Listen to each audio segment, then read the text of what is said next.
Welcome back guys, Cyberpunk finally got the long anticipated update 1.5, adding next gen console support, improved graphics for PS5, Xbox Series S and X, and they also added a ton of new free DLCs including new apartments, new weapons, new cars, and they turned this game upside down by changing nearly every stat of every single item in the game. You could also claim it's the biggest nerf in video game history, but we'll come to that later.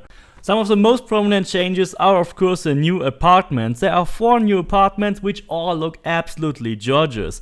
In order to get these new apartments, you have to go to your current apartment, open your PC, go to the new website and buy them. Even the smallest one for 5,000 in Northside looks absolutely beautiful, and if it was available in real life for 5,000, I would definitely get one. The other ones are in Japantown, having a really cool Japanese style. There's one with an industrial style in Glen and a luxury apartment near Corpo Plaza. All of these apartments have their own weapon stash, so you can display your weapons in each of these apartments, and they also share the stash, so you don't have to move your weapons, they are just displayed in every one of them. And the funny thing is, I also found 2 new riddle statues with the FF06B5 riddle in the apartment in the Glen and in Japantown. So it looks like they really want to push us in finally solving that riddle to get a really cool new gun or whatever the reward is for that. But there's a lot more you can do in your apartments, because after you take a nap you will get a 1-hour XP boost. That works similar to the nutrition boost or the hydration boost, which boosts your stamina and your health. And since you also have a free coffee machine in some of your apartments, you can now drink your coffee after you wake up to be fully prepared for your next quest. That is a truly awesome, cool mechanic that really encourages you to play this game as a real RPG, going to sleep every hour, waking up, drink a coffee and then let's go.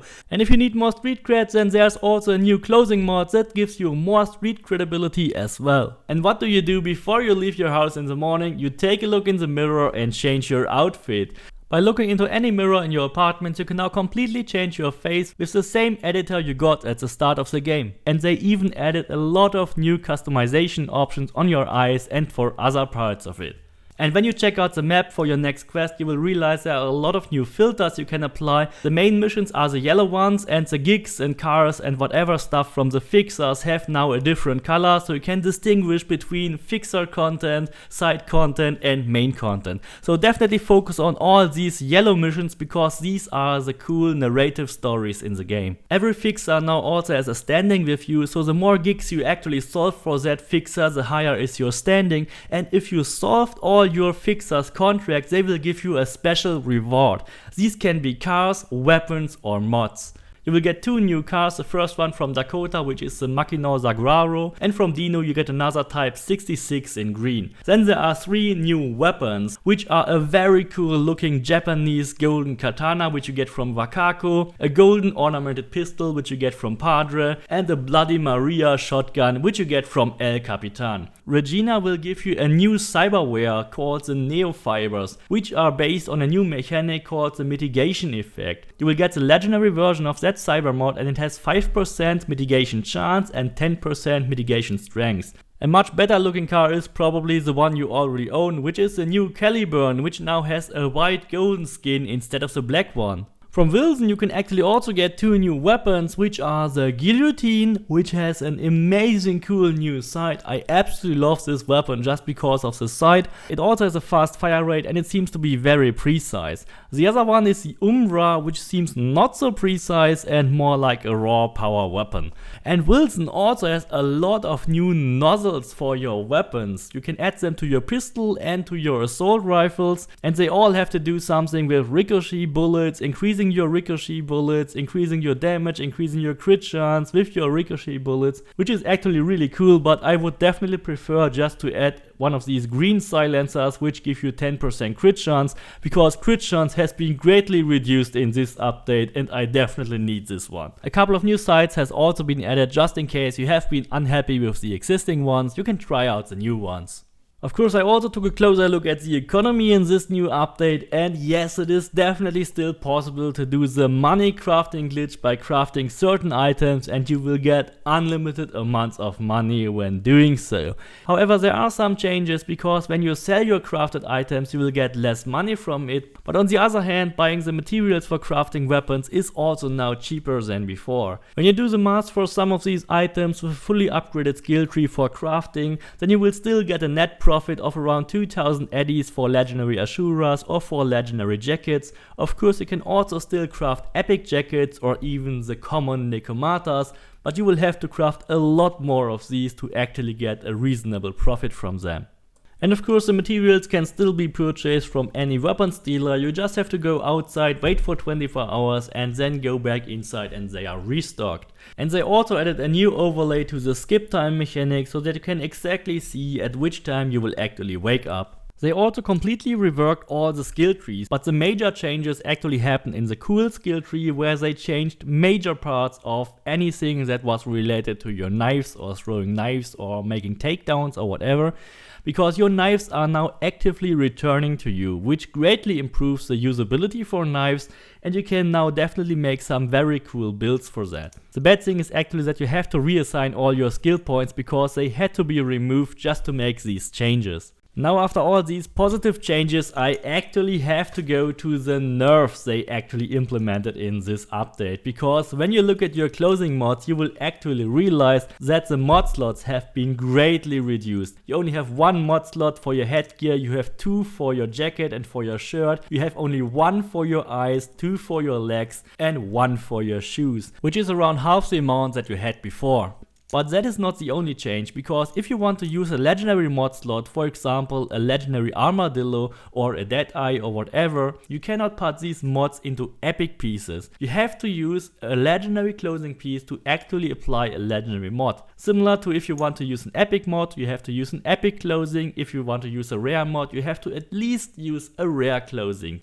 But that is still not the only nerf for the clothing mods. Certain mods are now restricted to be used only on certain items. And the most severe change that has been made is that you can no longer use as much bully or as much deadeye mods as you want.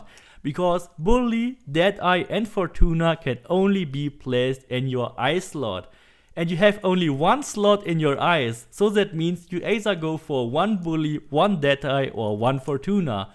Not 10 bullies, not 10 deadeyes or 10 fortunas like we did it before. That is actually an insane nerf, because instead of having 400, 500, 600% critical damage, we don't even have 100% anymore. And we are not even close to getting 100% crit chance.